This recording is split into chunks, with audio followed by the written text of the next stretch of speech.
Hello, I'm a single woman in my 60s. Since I was young, I always believed in a give-and-take philosophy. I thought that if I worked hard and showed dedication, others would do the same. This idea carried over into my relationships, where I believed that if I treated others kindly, they would be kind to me in return. Even when I got married, I kept this belief. I thought that if I was considerate to my husband, he would treat me the same way.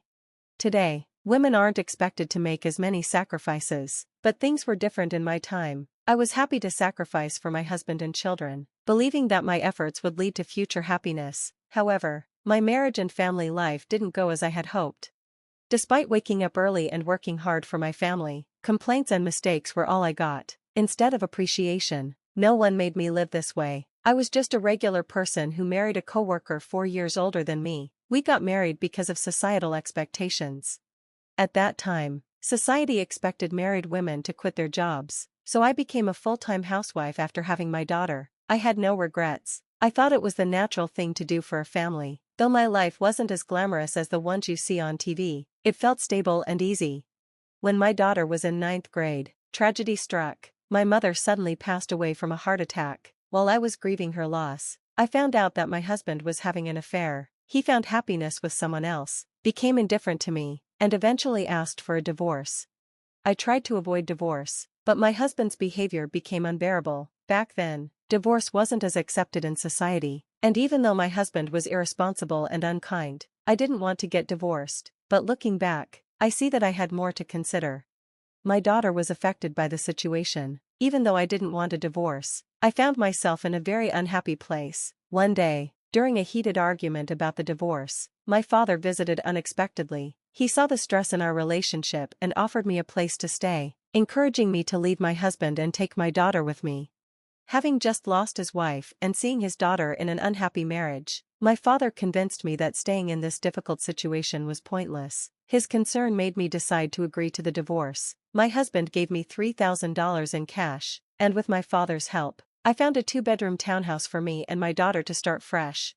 I knew I would have to work hard to support us. I also worried about what others would think of me, as a divorced woman with a daughter, especially since my daughter was going through her teenage years. During this tough time, my daughter expressed the typical feelings of a teenager, upset about the impact of the divorce on her life. Even though I felt hurt, I knew I couldn't focus on that forever. I was determined to take care of my daughter and started looking for stable work to support us. Being an older divorced woman with a child made it hard to find a job, but I didn't give up. I took on several part-time and night jobs, and even did freelance work at home whenever I could. As time went on, my daughter entered her senior year of high school. Despite our financial struggles, she did well in school and found ways to succeed.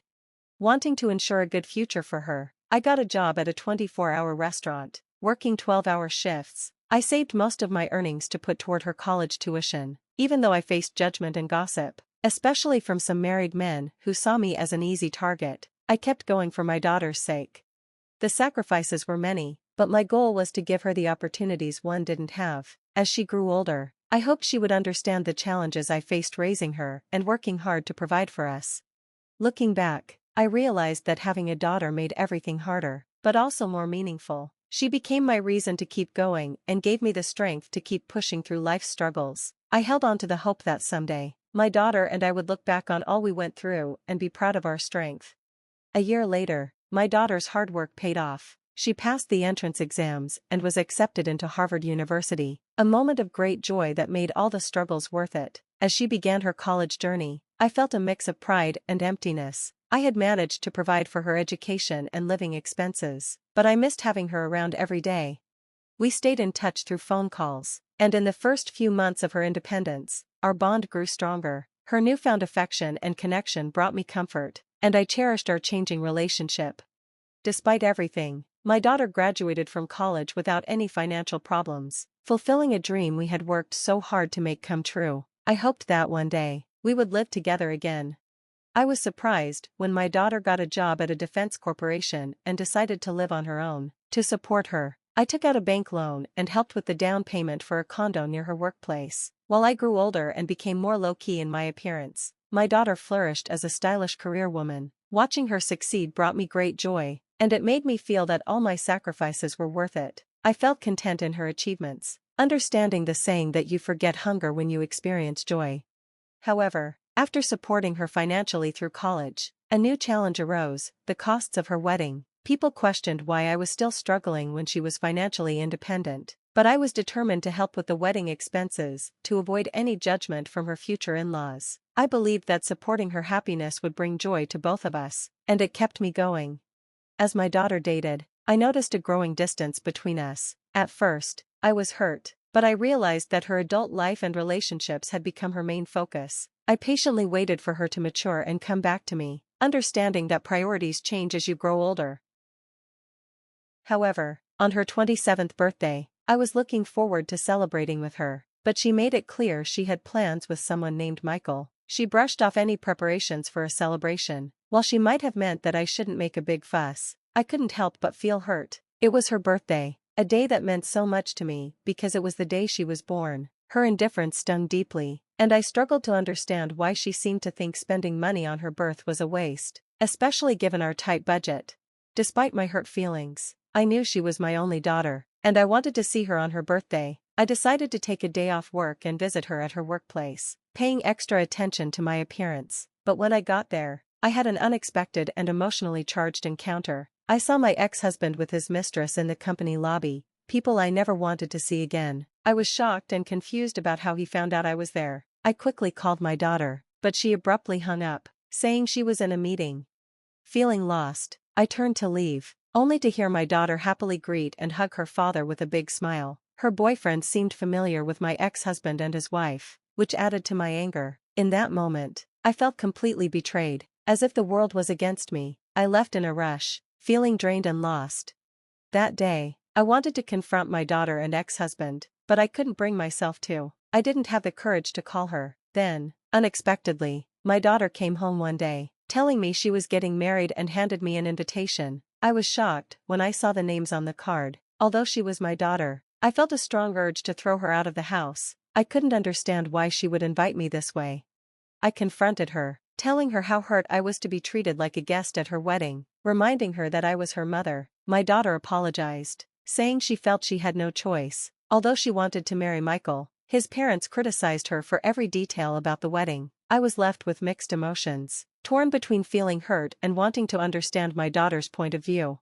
When my daughter told me about her concerns regarding my past and being a single mother, it really hurt. She explained that if her boyfriend's family knew the truth about me, they might not approve of her marrying him. I couldn't hold back my frustration and reminded her of all the sacrifices I made to raise her, work at a restaurant, and pay for her education. But her response shocked me. She said the past didn't matter and that her father and his new partner had already met her future in-laws. She wanted a comfortable life and cared more about the present than the struggles we faced before.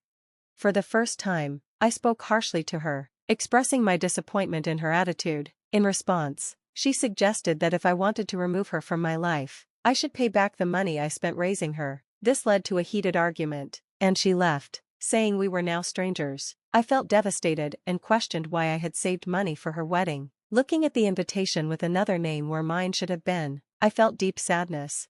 3 years later, I learned that my father, who had lived alone to avoid burdening me, had fallen ill. Sadly, I didn't know about it until after he passed away, and I felt like a poor daughter. A few months later, I inherited his small condo, a bittersweet reminder of family struggles. Realizing I had money saved for my daughter's wedding, I decided to start living for myself. Even if it was late in life, I began to think that maybe dedicating myself only to my daughter and making sacrifices for her wasn't the most fulfilling path. I wanted to focus on my own desires before it was too late. A real estate broker from the restaurant I worked at encouraged me to pursue what I really wanted.